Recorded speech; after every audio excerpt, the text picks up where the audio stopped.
Mukunda jewellers మొట్టమొదటి factory outlet ఇప్పుడు కూకట్పల్లి, కొత్తపేట్, సోమాజిగూడ మరియు ఖమ్మంలో.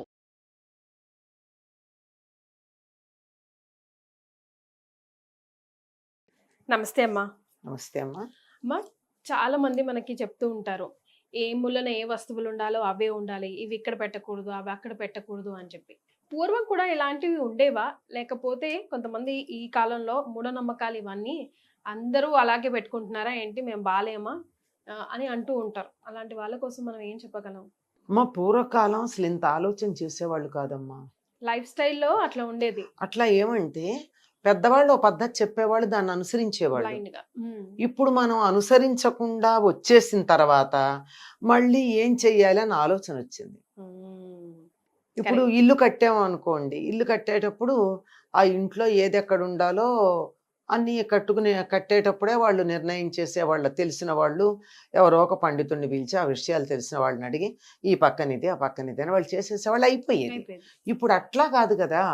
మనం సొంత పెత్తనంతో నాకు ఇది ఇట్లా కావాలి అది అట్లా కావాలని అన్నీ పెట్టించి ఇంత అయ్యాక ఏదో తేడా వస్తే ఇది ఇక్కడ ఉండొచ్చా, ఇది ఇక్కడ ఉండకూడదా, దీన్ని ఎక్కడ ఉంచాలా, తీసేయాలా, ఇలాంటి ఆలోచనలు చేసాం. ఇది ఇప్పుడు వచ్చినటువంటి సమస్య. పూర్వకాలం చక్కగా ఏది ఎక్కడ ఉండాలో అక్కడ ఉండేది. తులసికోట ఎక్కడ ఉండాలో ఇల్లు కట్టేటప్పుడే తులసికోటకు ఒక ప్లేస్ పెట్టేసేవారు. ఉండేది అసలు అందులో భాగం. వంటగది ఎక్కడ ఉండాలో, పొయ్యి ఎక్కడ ఉండాలో, పడగ్గది ఎక్కడ ఉండాలో నిర్ణయం అయిపోయేది ఇల్లు ప్రణాళిక వేసేటప్పుడే. ఇప్పుడు అట్లా కాదు కదా. మనకు అవన్నీ లేకుండా ఫ్లాట్స్ కట్టించుకుంటున్నాం. ఫ్లాట్స్ లో అందరికీ తూర్పు వైపు సింహద్వారం కుదురుతుందా? కుదరదు. ఆబ్వియస్ కదమ్మా. ఎలా కుదురుతుంది? కుదరదు.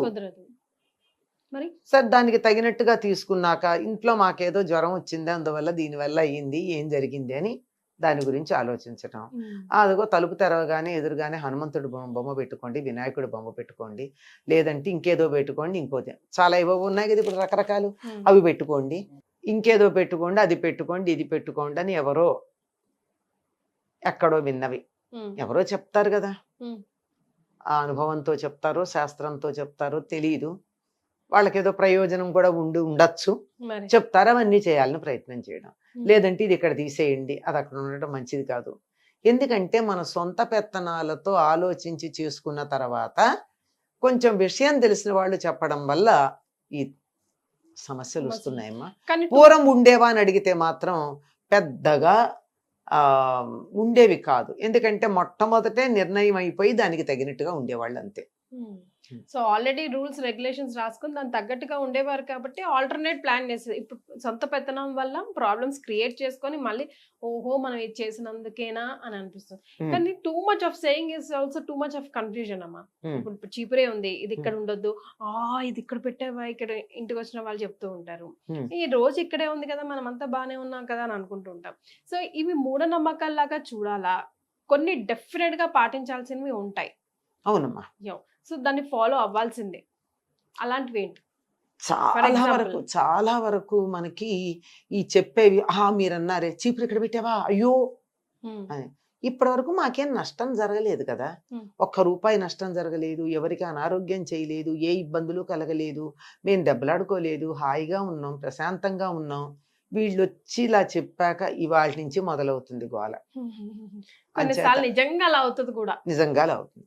అంటే సాధారణంగా కొన్ని ఏదో చెప్తారే, కొన్ని రూల్స్ అలా ఉంటాయమ్మా. నోటితోనే అన్నం తినాలి, ముక్కుతోనే గాలి పీల్చాలి, ఇలాగా కదా. ఎడం చేత్తో చేసే పనులు కొన్ని, కుడి చేత్తో చేసే పనులు కొన్ని తేడా ఉన్నాయి కదా. అట్లాంటివేవో కొన్ని థంబ్ రూల్స్ లాంటివి ఉన్నాయి. అవి మాత్రం తప్పనిసరిగా పాటించాలమ్మా.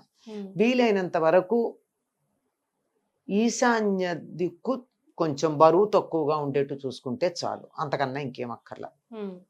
అందుకని దేవుణ్ణి పెట్టమన్నారు.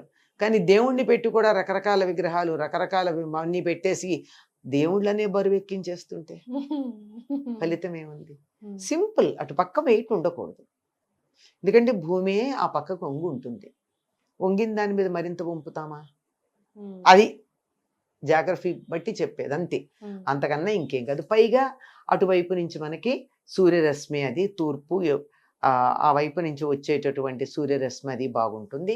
ఇది ఆరోగ్య ఇంతవరకే పెట్టుకుంటే చాలు. అంతేగాని ఇక్కడ ఎన్ని అంగుళాలకి ఇక్కడికి జరపాలి, ఎన్ని అంగుళాలకి ఇటు జరపాలి, ఇవన్నీ కూడా లెక్క పెట్టుకుంటూ కూర్చుంటే ఎట్లా కుదురుతుంది? లెక్క ప్రకారం కుదరవు కదా. 100కి 100 పాళ్ళు జాతకాలు కలిసినటువంటి సంబంధాలు గాని, 100కి 100 పాళ్ళు వాస్తు సరిపోయినటువంటి ఇల్లు గాని ఉండవు అని చెప్పారు. 60% ఉంటే చాలా గొప్ప. 60% ఉంటేనే జాతకాలు 60% కలిస్తే చాలట. ఇంటి విషయం కూడా అలాగే అని అనిపిస్తుంది. కొన్ని ప్రధానమైనటువంటివి. పైగా ఇంకొకటి కూడా ఉందమ్మా, మీరు అన్నట్టు వాస్తు గురించి చెప్పే మాటల్లో ఒకటి ఉంది. ఏమంటే ఈ రకమైనటువంటిది ఈ పేరున్న వాళ్ళకి సరిపోతుంది, ఈ రకమైనది ఈ పేరున్న వాళ్ళకి సరిపోదని కూడా ఉందట జాతకాల ప్రకారం.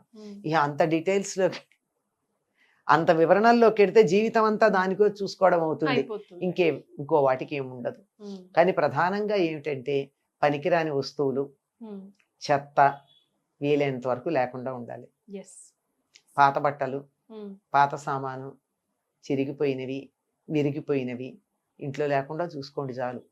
స్క్రాప్ ఉండకూడదు, అంతే. కంటికి ప్రశాంతంగా కనిపించేవి, హాయిగా ఉండేవి, ప్లెజెంట్ గా ఉండేవి, సంతోషంగా ఉండేవి ఇవి ఉండాలి.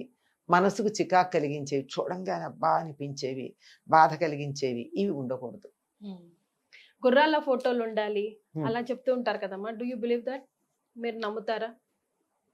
ప్రధానంగా ఏముండాలి అసలు ఒక ఇంట్లో? ఇంటికి ఎంటర్ అవ్వగానే వాట్ డూ యూ లుక్? మీకైతే వైబ్రేషన్స్ కూడా తెలిసిపోతాయి. మీరు చాలా సార్లు షేర్ కూడా చేసుకున్నారు, ఒక ప్లేస్కి వెళ్తే నాకు ఎందుకో కూర్చోక బుద్ధి కాదు, ఎప్పుడు వెళ్ళిపోతానా ఇక్కడ నుంచి అనిపిస్తుంది. So what do you look after? అమ్మా, అది ఇంట్లో ఉన్న మనుషుల యొక్క మనస్తత్వాలు బట్టి ఉంటుంది. ఏం ఉండాలి అంటే తప్పనిసరిగా ప్రతి వాళ్ళు ఏదో ఒక దైవాన్ని నమ్ముతారు. నేను దేవుణ్ణి నమ్మనన్నవాడు తనని తనన్నా నమ్ముకుంటాడు. నీ దేవుణ్ణి నమ్మకుండా ఉండడానికి సిద్ధాంతం చెప్పిన వాడినైనా నమ్ముతాడు, దేవుడు లేడని చెప్పిన వాడిని.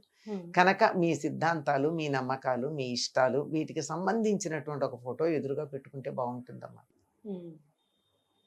నేను హనుమంతుడిని తప్పనిసరిగా ఉండమని చెప్తాను అందరికీ, పిల్లలకి. ఎందుకంటే పిల్లలకి ఇన్స్పిరేషన్ హనుమంతుడు. ఎలాంటి ఇన్స్పిరేషన్ ఇస్తాడు? అమ్మా, అసాధ్యాన్ని సుసాధ్యం చేశాడు, సముద్రాన్ని లంఘించాడు. సముద్రం లంఘించడం పెద్ద విషయం కాదు, బలం ఉంటే 100 యోజనాలు ఎంతసేపు పెడతాడు, అది కాదు. వచ్చే విఘ్నాలను, అడ్డంకుల్ని ఎదుర్కొన్నాడు. ఆ అడ్డంకులు ఎలా వస్తాయి? కొన్ని ఆకర్షణల రూపంలో వస్తాయి, కొన్ని ఇబ్బంది పెట్టేట్టు వస్తాయి, కొన్ని ప్రాణాంతకమైన వస్తాయి. మూడింటిని దాటాడు కదా. మైనాకుడు కాసేపు విశ్రాంతి తీసుకో, పళ్ళు తీసుకో, నీళ్లు తాగు, తేనె తాగు అంటే నేను మధ్యలో ఆగను అని అన్నాను కదా, నీ ఆతిథ్యం బాగుంది కానీ తీసుకో అని చెప్పి ముట్టుకుని వెళ్ళిపోతాడు. ఇంత ఆకర్షణే కదా అది. రెస్ట్కు కాసేపు రెస్ట్ తీసుకో, ఫుడ్ తిను అంటే ఎంత బాగుంటుంది మనకి. దాన్ని దాటాలి. పరీక్ష పెట్టడానికి వస్తే వీళ్ళు పరీక్ష పెడుతున్నారని వాళ్ళని మెప్పించాలి. ప్రాణం తీసేటటువంటి ఛాయాగ్రాహిని తెలివితో గెలవాలి.